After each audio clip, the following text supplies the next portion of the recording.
मुझे पता है आप लाइफ में कुछ ना कुछ बड़ा करना चाहते हैं, दुनिया से हटकर कुछ करना चाहते हैं, आपकी सोच बड़ी है, लेकिन सफलता तब तक नहीं मिलती जब तक आप उसके लायक ना हो, काबिल ना हो। आज ऐसी 4 क्वालिटी के बारे में बात करेंगे जो आप में होनी ही चाहिए अगर आप कुछ बड़ा करना चाहते हैं। लेकिन एक बात पहले ही बता दूं, काबिलियत जन्मजात नहीं होती, पैदा की जाती है, और ऐसा आप भी कर सकते हैं। तो पहली क्वालिटी है चालाकी। आप जानते हैं ये दुनिया कितनी खतरनाक है। भोले भाले इंसान कभी भी कुछ बड़ा नहीं कर सकते, कमजोर इंसान भी कुछ नहीं कर सकते, इसलिए चालाक बनो, ताकतवर बनो। लेकिन एक बात पहले ही बता दूं, आपको चालाक इसलिए नहीं बनना कि दुनिया को धोखा दे सको, लोगों को बेवकूफ बना सको, लोगों को मूर्ख बना सको। आपको चालाक इसलिए बनना है कि दुनिया से धोखा नहीं खाओ, लोग आपको बेवकूफ ना बना सके, लोग आपको मूर्ख नहीं समझे। इस दुनिया का सिद्धांत है जो सदियों से चला आ रहा है, कमजोर और भोले वाले इंसान पर अत्याचार करती है, और जो ताकतवर और चालाक होते हैं उन्हें यह दुनिया सलाम करती है। अब आपका सवाल है कि चालाक कैसे बने। देखिए, ऐसा कोई तरीका नहीं है कि आप एक दिन में चालाक बन जाओगे। आपको खुद प्रयास करना होगा, लगातार कोशिश करनी होगी। इस दुनियादारी को समझे, लोगों को समझे। इसके अलावा आप चाणक्य नीति पढ़ सकते हैं जो आपको बहुत कुछ सिखाएगी। चालाक इंसान वही है जो हर काम में अपना फायदा और नुकसान दोनों को अच्छे से देखता है, दोनों को अच्छे से समझता है और फिर फैसला लेता है। दूसरी क्वालिटी है सही डिसीजन लेने की क्षमता। सही डिसीजन लेने की क्षमता। अगर कोई इंसान हर परिस्थिति में सही डिसीजन ले सकता है, सही वक्त पर सही डिसीजन ले सकता है, उसे बड़ा करने से कोई नहीं रोक सकता।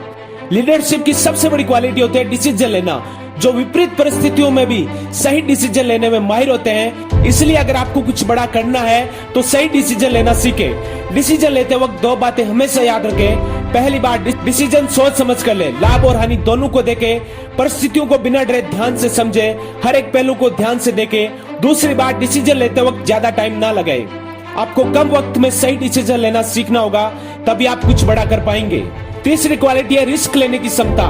इसके बारे में आप सभी जानते हैं, इसलिए ज्यादा कुछ नहीं बताऊंगा, बस आप इतना समझ लीजिए, अगर कोई इंसान कुछ बड़ा करना चाहता है तो उसे रिस्क उठानी ही होगी। रिस्क आप तभी उठा सकते हैं जब आप में डर ना हो, इसलिए बहादुर इंसान बनिए, डरिए मत। डरपोक इंसान भी कुछ बड़ा नहीं कर सकता। जो विपरीत परिस्थितियों में हिम्मत नहीं हारते वही इतिहास रचते हैं। और चौथी क्वालिटी है बुद्धिमान। अब आप सोचेंगे कि बुद्धिमान इंसान क्या होता है। देखिए, बुद्धिमान इंसान का यह मतलब नहीं है कि आपको याद जल्दी होता है, आप रट्टा जल्दी मार लेते हैं। बुद्धिमान इंसान बोलते कम है, करके ज्यादा दिखाते हैं, लोगों की बातों पर ध्यान नहीं देते, उनकी सोच दुनिया से हटकर होती है, उनका ग्रोथ माइंडसेट होता है, वो कभी हिम्मत नहीं हारते, लगातार कोशिश करते हैं, वो मन के गुलाम नहीं होते, मन उनका गुलाम होता है। रतन टाटा, धीरूभाई अंबानी, सरदार पटेल, डॉक्टर भीमराव अम्बेडकर, ये सभी लोग बुद्धिमान है। देखिए, अगर आपको कुछ बड़ा करना है तो बुद्धिमान इंसान वाला माइंडसेट बनाना होगा, एटीट्यूड बनाना होगा, और इसका सबसे अच्छा तरीका है किताबें पढ़ना, नॉलेज हासिल करना। आप जिस भी फील्ड में जाना चाहते हैं उससे रिलेटेड किताबें पढ़ें, नॉलेज हासिल करें, वीडियो देखें, सफल लोगों के बारे में पढ़ें। इससे आपकी सोच में परिवर्तन होगा, आपका माइंड सफल लोगों की तरह सोचने लगेगा। हर सफल इंसान की सफलता में किताबों का बहुत बड़ा हाथ होता है, इसलिए किताबें पढ़िए जो भी आपको पसंद हो, चाहे प्रेमचंद की कहानियां ही क्यों ना पढ़े, क्योंकि वो भी बहुत कुछ सिखाती है।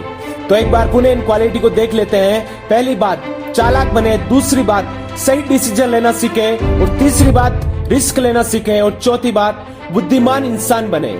अंत में बस इतना ही कहूंगा, आपकी सोच इस भीड़ से अलग है। आने वाले वक्त में इसी भीड़ के लिए आप प्रेरणा का स्रोत बनेंगे, इस देश के लिए प्रेरणा बनेंगे। लेकिन एक बात हमेशा याद रखना, जो भी इंसान इस भीड़ से हटकर कुछ अलग करने की सोचता है, यह दुनिया उसका मजाक बनाती है, लोग ताने मारते हैं, उस इंसान का जीना हराम कर देते हैं। लेकिन जब वही इंसान सफल हो जाता है तो दुनिया उसे सलाम करती है, उसकी सफलता पर तालियां बजाती है। इसलिए लोगों की बातों पर ध्यान मत दें, आंखों में कामयाबी के सपने देखो और उनके लिए मेहनत करो। यकीनन एक दिन सफलता मिलेगी। जय हिंद, जय भारत।